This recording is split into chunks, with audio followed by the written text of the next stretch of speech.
Why? Okay, welcome everyone. This is session 10. We're again going to do it in two parts, a straight through reading, and then we'll do some discussion. Plenty of time. So we're going to have Alan be the first reader, but Ward, why don't you set us up for this? Okay. Yeah, we're thinking of checking out if we can go through two lectures, or we could see how much time we have and perhaps even a third. But these are again going to be very substantive.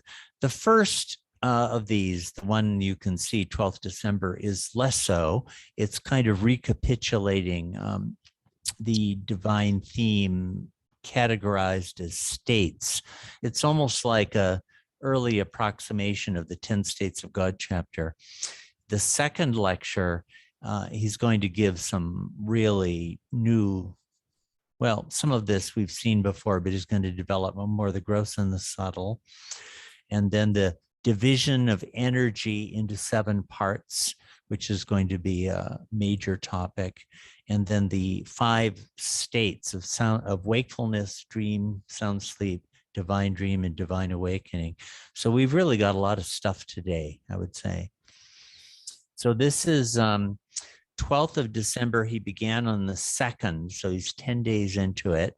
Baba is still talking in the West Tank Room, which is that room that's now the museum on Mehrabad. There are just the tank rooms. The upper floors, remember, had not been built, and it's evening. It's dark, pitch black. Probably lanterns. A few of the mandali are there, and all the boys are probably on the floor. And okay, let's jump into it. Yeah. Who? Yeah, Alan's going to read if you can zoom in on the page. Oh, yeah. And we do have some notes, and I think they're probably worth reading. A recapitulation of yesterday's explanation. In the beginning, Atma was unconscious. It knew neither knowledge nor ignorance. When this Atma inhabited the very first form, which was the electron, it knew not itself, which is to say, it knew not knowledge, but rather knew ignorance, though most finitely. This same Atma in human form still did not know itself as knowledge, but now it knew ignorance infinitely. Throughout this evolutionary progress, the Atma is in the state of Jiv. But when the Atma knows knowledge, which is to say, when it knows knowledge but does not know ignorance, then it can be called the Veda Mukta. Okay. Note 1. God defines Veda Mukta as God-realized being who experiences the I am God state without consciousness of duality. Most Veda Muktas retain their bodies for 3 or 4 days after realization, though some do so for a number of years. There seems no reason to doubt the applicability of this conception of the Veda Mukta to the present text. And there was a second note, was there not? Oh, we haven't gotten to it yet. It's an end note. I see. Yeah, the end notes we can skip. Okay. So, but when the Atma knows knowledge, which is to say, when it knows knowledge but does not know ignorance, then it can be called Veda Mukta. And when the Atma returns from the God state back to creation consciousness, it knows both knowledge and ignorance. In other words, the universe. One who has knowledge of knowledge necessarily knows ignorance also. That is, he knows I am God, and this universe is Maya. But in the God realization state of the Veda Mukta, Maya is God. Why? Because in that state, there is no Maya at all. And thus is the self-existence of Maya proven, though it is not altogether clear what Baba intends by the phrase self-existence of Maya. Probably he means that Maya is latent and inherent in the reality of God, even in his most original state. Maya is not derivative and created, but rooted in existence itself. For a full discussion of this problem, see the fourth of Meher Baba's essays on Maya, God, and Maya in Discourses, 7th edition, yada, yada. In the original God unconscious state, there is no Maya. And similarly, Maya is absent in the God self-conscious state. This same point that Maya does not exist in two states, the original unconscious state of reality and the self-conscious or superconscious state of God, is made in the discourse on Maya cited in the previous note. So for those who wish further explication, see the reference fourth of Meher Baba's essays on Maya in Discourses. Yeah, Now, that's quite a magnificent discourse, and it's completely relevant to this section. So again, in the original God unconscious state, there is no Maya. And similarly, Maya is absent in the God self-conscious state. But in the Jiv Atma state, as well as in the Shiv state, Maya appears. Now we have this table. The 5 different states of Atma are summarized in table 3 above. Now, really speaking, Maya does not exist at all, yet it exists nonetheless. So these, how to go over this table, let's see, from 1 to 5 on the left, we're essentially getting the divine theme, the story of the journey of the soul, plus the return to consciousness of creation. So remember how last time Baba gave a figure, basically, of the narrative of the divine theme. So this is covering that same content. So I don't know, Alan, do you want to read columns? I don't know how. Why don't you do it, Ward? Why don't you Hmm. do it, Ward, and then Alan can pick up reading. Okay. Then So the first column is the type and degree of knowledge. Remember, Baba's been talking a lot about knowledge. Now we're getting types of it. The next one is the form and identity of the knower, and the name of the state, and corresponding junction in figure 12. And, I'm just going to flash back there to remind you all what that was. That's this chart here. You're all seeing it, right? Mhm. So this is, A is unconscious God, and then B, C, D are various levels of the Jivatma as it progresses from the original most finite state to human state. And then here you have the real involutionary path. E is the Majub state of consciousness of God and unconsciousness of creation, and F is the Sadguru state. So this is more, this table is basically covering the same ground, but now in table form. So in the beginning, you have unconsciousness, And that would be formless God who is in Can you, that can state. you zoom in there? Can you zoom in there? Oh, yeah, sorry. Yeah, thanks. Mhm. Baba doesn't seem to give a name to the state. And that's, if you go back to the figure, it's I won't bother with this right-hand column. You'd have to be on figure 12, but there you could see what he's referring to. Now, the second is the most finite knowledge of ignorance. And here it's called the atom, although in this footnote, in some of his discourses in the 1920s, such as Infinite Intelligence, Meher Baba appeared to use the word atom, not necessarily as this word is understood in modern physics, but as a generic designation of the most rudimentary particle. In figure 12, this first form is referred to as an electron. The Greeks used atom in that sense. It just meant the first particle to them. And the name of the state is Jad Avasta. Avasta is state, and Jad this is the inert state.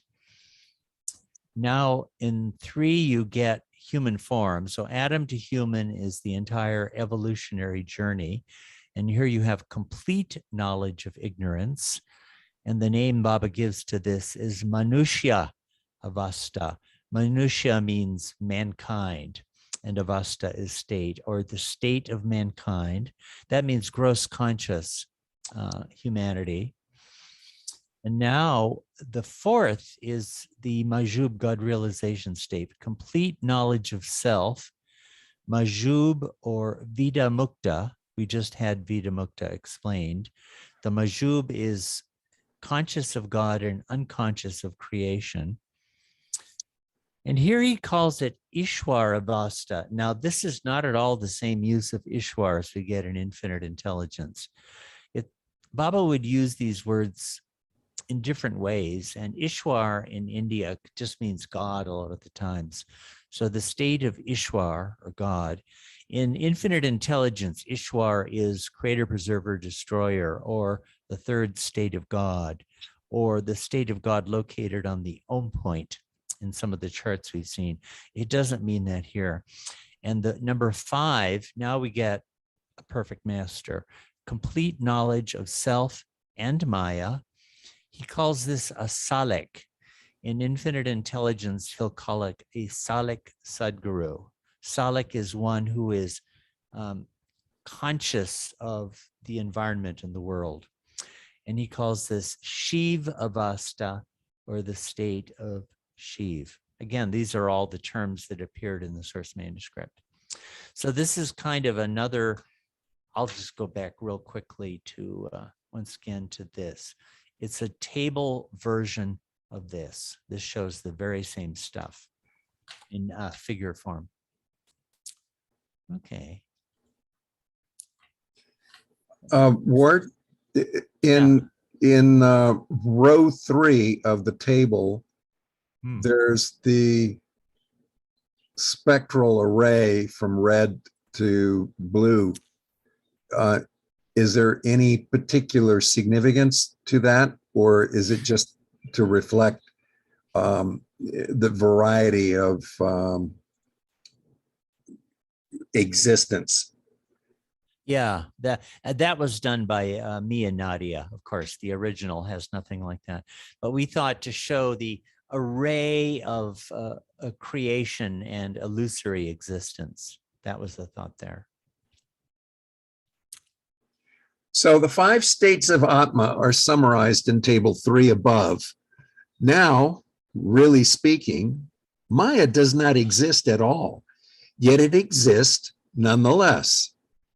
To illustrate the effect Maya exerts over consciousness of an ordinary human individual, Shri here gave the analogy of a man under the intoxicating effects of bhang, who in that, well, bhang is a drink prepared with hemp leaves, whose intoxication is like that of marijuana or hashish. This same analogy was used by Meher Baba in a considerably more developed and expanded form in his Tiffin lecture delivered to the Mandali at Meherabad a year and a half earlier on 28 July 1926. So that's a good one to look at here. It's rather funny. Okay, so we have, okay, the last was effects of Bang, who in that and here we go State on. believes himself to be topsy-turvy, though when seen by others not under this influence and enjoying ordinary sober consciousness, he appears to be all right and in his normal upright condition. Now, how does this come about? That those who do not drink find the man normally oriented and upright, whereas the man affected by Bang, though he is as conscious as those others observing him, sees himself as upside down. Why is this? Because the affected one has consumed the Bang of sanskaras. And what is the remedy? The Sadguru. Shri concluded, so it is seen and proven that to kill ignorance, one must reverse oneself. That is, one must turn one's face and proceed in the reverse direction, as illustrated in the line of progress from D to E in figure 12. And for the accomplishment of this, for the reversing of himself, a man must have a guru. He needs for the guru to show him the best and easiest way. And what way is that? One must create love. As Hafiz says, Tokasara tabi namiravi birdam kajube ku itarikot guzar tavenuya card. You who can't go out from the house of your own nature, how can you traverse the path of truth? In this couplet, nature, tabiat, means sanskaras. The note with there's another translation Baba gave that's worth reading there. So see, quad C, page 199, Ghazal 132, couplet 7. In a discourse cited in The Path of Love, Meher Baba gave the following rendering of this couplet. How can you step on the path of truth unless you step out of the boundary of your own nature? See Meher Baba, The Path of Love. Nice couplet, isn't it? Okay, so that's that lecture. And now we go on to the next day, the 13th of December. The subtle world. The subtle world is the outcome of energy and knowing, or chaitanya. The relationship between the subtle and gross worlds in this respect is depicted in figure 13 below. And here's figure 13. Let's So- have Melissa pick up from this. Thank you, Alan. Good job, buddy. Okay, well, I'll just, so figure 13, Atma, Chaitanya, and the relation of the subtle and the gross universes.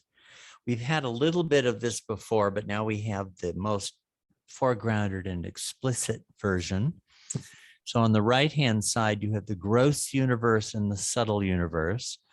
Subtle, as I've been saying in the past, means here the entire invisible inner worlds from the first plane to the sixth.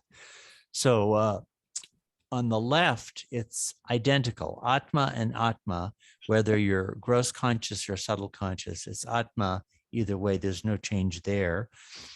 And Atma goes through knowing or Chaitanya Baba is using the word Chaitanya as a gloss for the English word knowing, or it's actually the other way. Chaitanya would have been his primary word.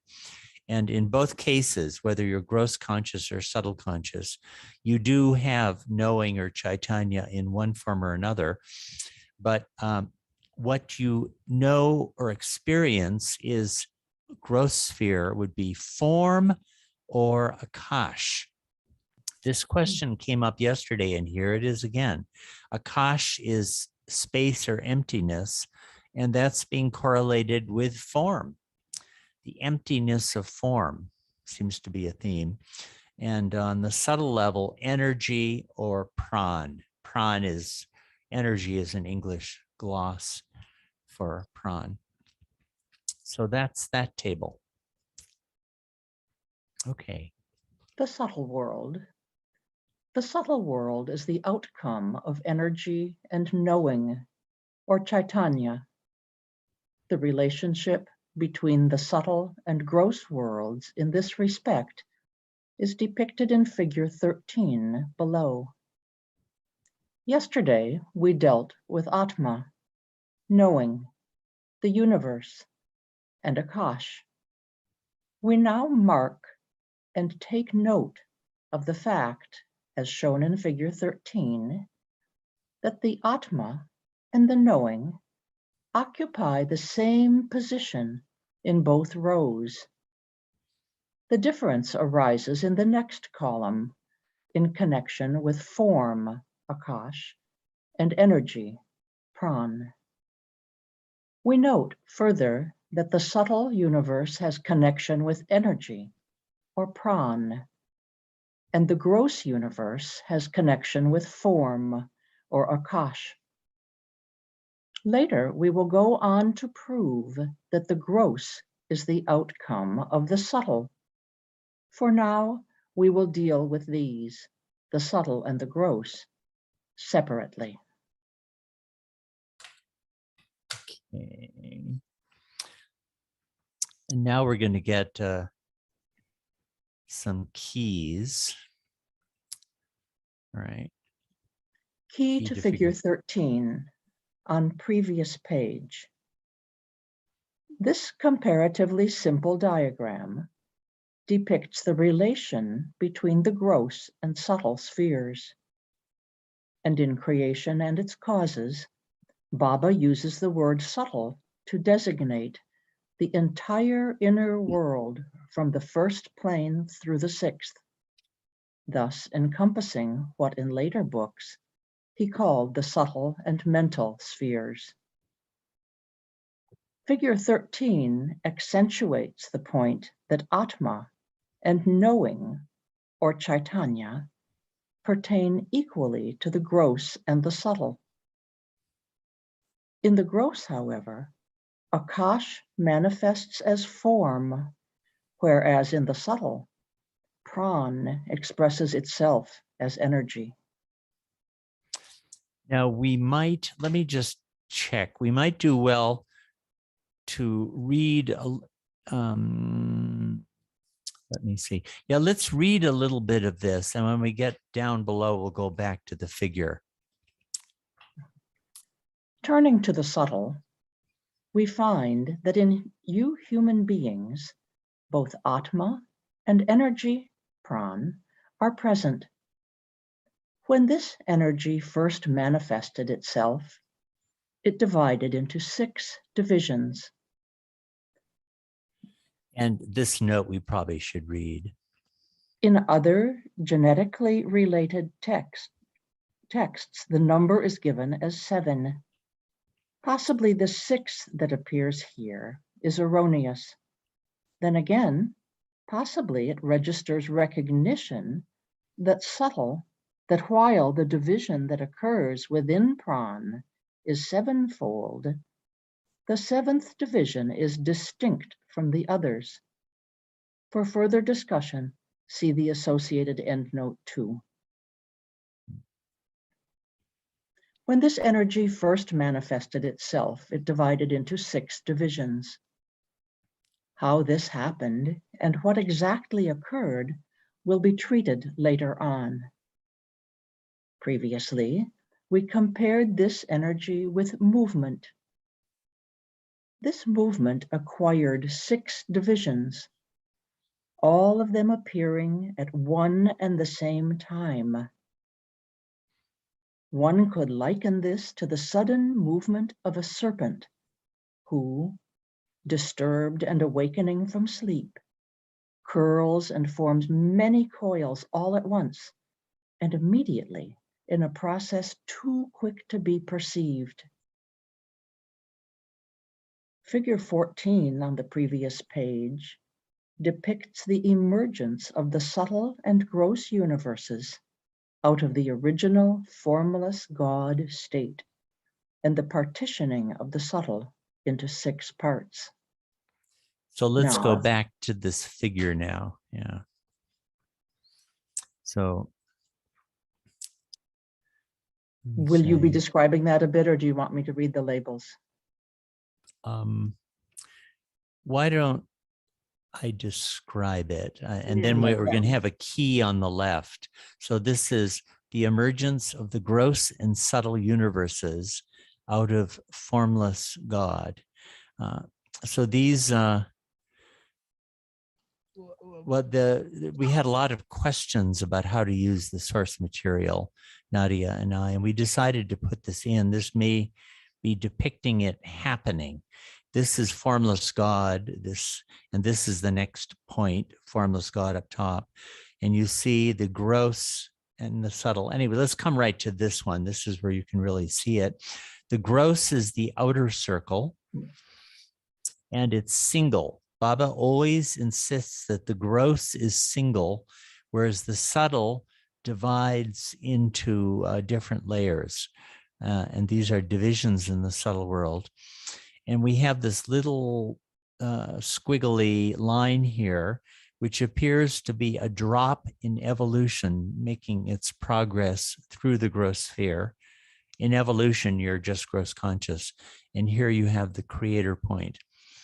And in the bottom, there was no source diagram for this, but we just put this in to illustrate what he had just been talking about. The shadow cobra there is the cobra sleeping. And when it wakes, it forms itself into coils. He's been comparing that to what happens in the subtle domain when consciousness awakens. And now we have the key to the figure. If you could read this, Melissa. Of course. Key to figure 14 on facing page. The conceptual core of figure 14 is its central panel, which shows the emergence of the gross universe out of God through the Om point, and the birth of the subtle sphere within the gross. The diagonal line descending from the Om point represents the passage of the individual Jivatma in its journey through the gross sphere, through the medium of gross forms. The text of creation and its causes is inconsistent on the number of divisions into which the movement or pran breaks. This particular lecture sets the number at 6, but elsewhere the text tells us that it divides into 7 parts. The central panel in figure 14 has been drawn so as to support both versions. Let me just show you that. We had 6 lines, but there are 7 spaces between Very the cute. lines. Yeah, I we like did it. it that way. The central panel has been drawn so as to support both versions. The top panel is based on 2 somewhat anomalous source diagrams, which the artist-editor team interprets as representing the subtle and the gross early in their emergence and differentiation. It is possible, however, that these 2 source diagrams do not carry this conceptual weight, but are simply first drafts of the main diagram. Those are these top 2 diagrams Mhm. here. which we put in this form. We spent a long time deciding whether to do it or not, but we said, put it in and people can reject it if they want. The bottom panel, introduced by the artist editor team, provides a visual image for the snake that the lecture has just described in words, though the source manuscripts never show it pictorially. The snake's waking from sleep, instantly forming itself into 6 or 7 coils, is a metaphor for the 6 or 7-fold division of Pran. Okay. Once again, just look at it for a second. This is the figure. This central panel, this figure appears in many different places. So happens. Okay. So we're now down to this last little paragraph. To the key or to the now let us turn? Yeah, we're Now to the let now. us turn. Now let us yeah. turn to the subject of the sound sleep, dream, and awake states.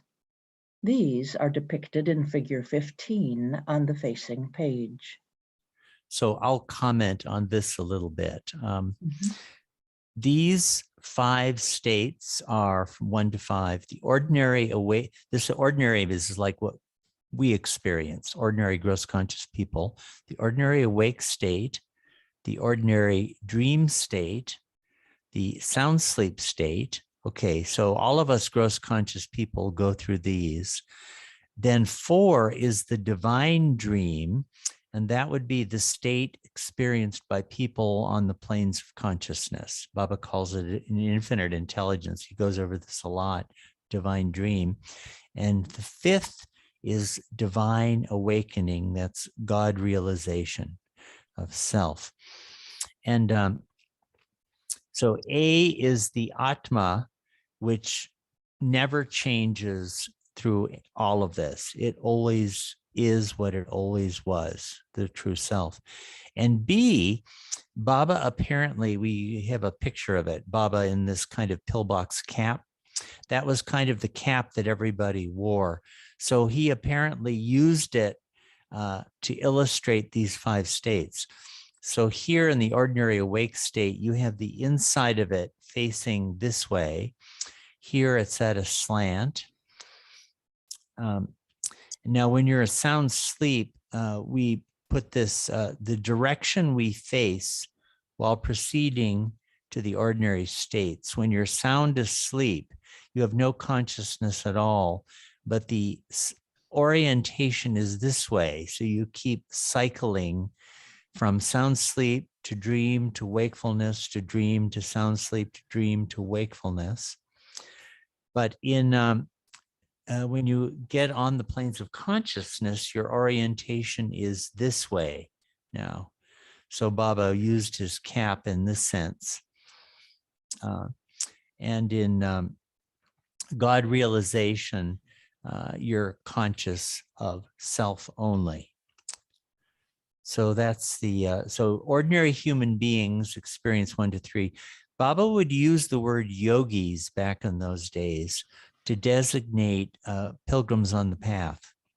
Later, the word yogi had a less favorable connotation in his usage, but at this time he used it to refer to advanced souls. So that's the figure. So here, Melissa, if you, here's the key. So thank you for reading, Melissa. Now we have Sam. We'll start with the key. So key to figure 15. This figure represents the 5 states of 1, ordinary wakefulness, 2, ordinary dream, 3, sound sleep, 4, divine dream, and 5, divine awakening. The first 3 of these follow each other in the daily sleep and waking cycle of the ordinary gross conscious person. The 4th is experienced by advanced souls on the planes of consciousness, and the last belongs permanently to the God-realized Shivatma. In figure 15, level A designates the soul or Atma itself, which never changes, while in level B, the 5 states are imagistically represented through different positionings of Meher Baba's pillbox cap, which Baba turned over and around in different ways while explaining this topic to the Meher Ashram boys. The orientation of Baba's cap signifies the orientation of the soul or Atma during its spiritual journey. When the ordinary man is sound asleep, 3, with the cap face down, the shadow cap to the left turns back towards ordinary gross wakefulness. 1, to which state he reverts when his sound sleep is ruptured. You see that? So here's state 1 and here's state, sound sleep state, and the cap is facing that way. The advanced soul, by contrast, is oriented towards God. And upon awakening from sound sleep, 3, he experiences the wakeful dreaming or divine dream. 4, of those endowed with planes consciousness, of those endowed with planes consciousness. In realization, of course, the cap opens upwards to the self-conscious God state. So this is the source diagram that we were working from. Okay, so everybody can feast their eyes on that for a minute. Okay, I'm trying to, here we go. In the course of dictating the explanation given below and illustrated in row B of figure 15, Shri himself demonstrated how the various changes that he was talking about occurred by taking his cap and moving it into the positions of the 5 states shown in the diagram. Ordinary human beings enjoy the daily experience of the first 3 states: wakefulness, dream, and sound sleep. In the sound sleep state 3, we ordinary humans have absolutely no experience of anything. We experience none of the 3 states and nothing else besides these. In the dream state 2, we do take some experience of the universe in semi-consciousness. Jagat nu todu biban rahe che, something like that. Mhm. A little consciousness of the world is there. But in the awake states, naturally, we experience the universe fully. By contrast, if from sound sleep 3, instead of returning to ordinary dream and wakefulness, instead we proceed to the 4th state, divine dream, and the 5th, divine awakening, we get experience of the upper worlds and their paraphernalia. Now, what we call awakening comes in 2 modalities: the ordinary, 1, and the divine, 5. The same applies to the dream states, which have their ordinary, 2, and divine, 4, variants. But for the most part, human beings remain confined to the first 3 states, 1 through 3. Then what is the difference between the 2 awakenings? The ordinary, 1, and the divine, 5. In the ordinary awake state, 1, the Atma experiences the universe. But in the divine awakened state, 5, it experiences self. Then again, how do we differentiate between sound sleep, 3, and divine awakening, 5? One immersed in sound sleep, has no knowledge, no knowing of dreams, universe, or body, which can be said too of the one established in the divine awakening state, 5, who experiences no knowing of the false dream, false universe, false body, and so forth. Baba seems to be talking about a majub here, not a perfect master. To this extent, states 3 and 5 are similar.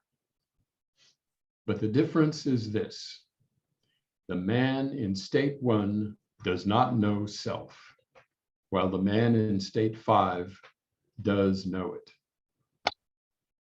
So in short, to come to the gist, Sar, real awakening means consciousness of sound sleep.